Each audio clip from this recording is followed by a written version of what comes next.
December 18th, 2022 was the day Lionel Messi had completed football and has evolved into his final form, going from the little boy from Rosario, Argentina to the consensus GOAT of football, the greatest player in the greatest sport, and it's a day none of us will never ever forget. But do you feel it that he's going to win? I feel that there's some sort of thing going on, good vibes. I think it's vibes. That people who just want Messi to win it, it would just be really good if he won it. It would cement his place as the greatest ever. Messi, having done everything to do in football and winning everything there was to win in the beautiful game, began his journey to the coveted World Cup trophy that has eluded him his whole career. And now, being 36 years old and possibly his last ever chance to do so, Messi went into the 2022 World Cup with a chip on his shoulder. Or should I say, with a chip on his back. The little boy from Rosario, Argentina, on behalf of every little boy wearing his shirt. Messi on a million backs.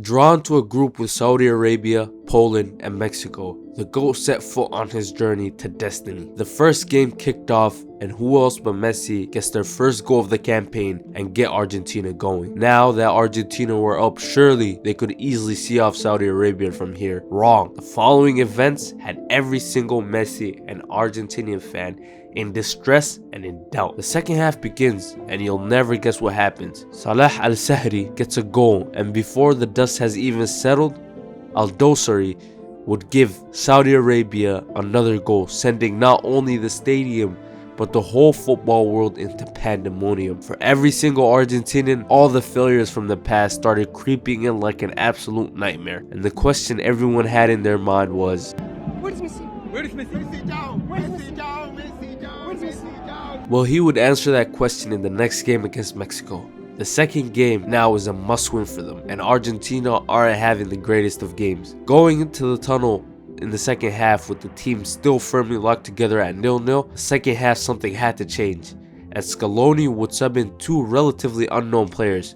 But little did he know that these two would change every Argentinian's life forever. And 1 minute later, Messi would pick up the ball on the edge of the box and hit home his team's first goal again. But if there was one lesson learned from the previous game, was that a goal meant nothing. So Argentina set out to put the game to bed, and Enzo Fernandez did just that. With a moment of brilliance, and Argentina could now look ahead to their game against Poland, the final group stage game.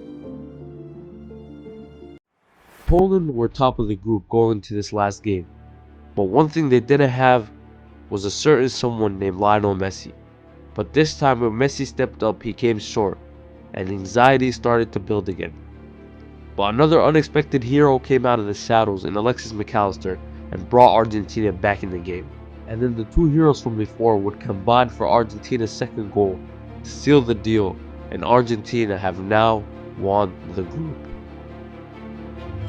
Waiting them in the round of 16 was Australia. Argentina's first goal in the knockouts was scored by, you guessed it, Messi. Moving on to the quarterfinals, we witnessed a true war on the football pitch against a team that was involved in a similar battle against Portugal in the 2006 World Cup, where there were 16 yellow cards and 4 red cards in the match. And in 22, that same nation were back at it again. Argentina versus Netherlands was a game of the ages. Not just because of the 18 yellow cards in the match, also the dramatic scenes that unfolded. See, Argentina were cruising early in the match. Messi had provided one of the best assists of all time to Molina, and he got the goal in the second half from a penalty. But if there's one thing that we learned from this video so far, is that the game isn't over till it's over. Weghorst became the most clutch player, scoring 2 goals to send the game to extra time and later penalties, where of course Messi would score his, and Argentina would go ahead to the semifinals. In the semifinal game against Croatia, it meant more than just a spot in the final.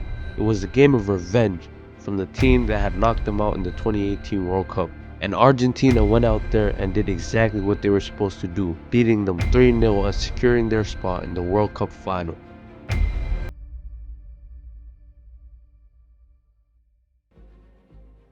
And here it was, the day had come, where destiny was staring Messi in the face. Everything he had ever done, Every goal, every trophy, every sweat, and every tear had led up to this moment. He had one game to decide his destiny, and it was all going down in the Lusail Stadium in Qatar. Argentina started off strong, going in front from a Messi penalty, and 13 minutes later, a through pass from Alvarez meets McAllister, who then rolls it to Di Maria for the finish. At this point, Argentina were dominating the game, and the second half was no different. They were 12 minutes from glory, until a supervillain emerges out of nowhere. Otamendi gives away a penalty in the 80th minute, and Mbappe of course slots it in. But did France and Mbappe actually have it in them to pull off an upset here?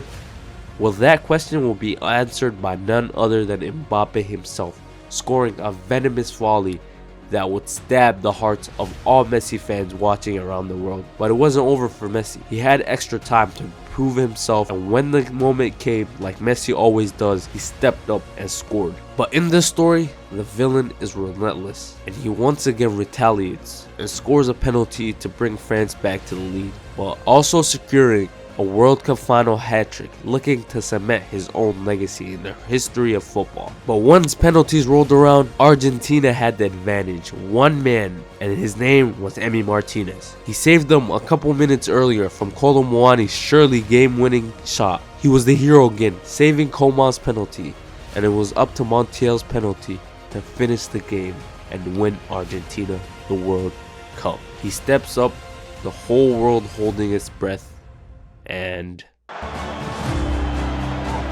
Montiel. Argentina, champions of the world.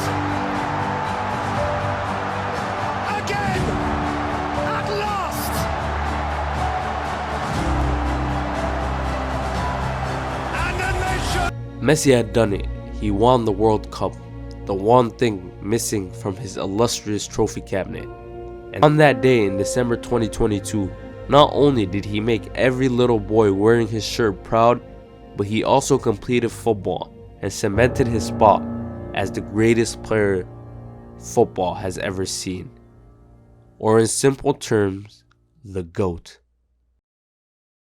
And with that being said, thanks for watching. Make sure to subscribe, because best believe we are here to take over.